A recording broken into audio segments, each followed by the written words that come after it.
datang mengalir ke sini. Tapi air tu pergi mana? Dia pergi ke longkang. Betul lah.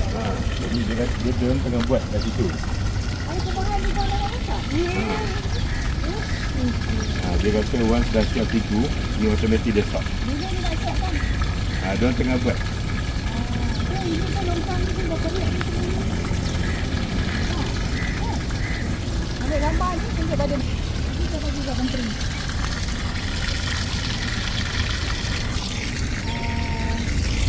Mana dia buat keputusan untuk buat macam tu kan?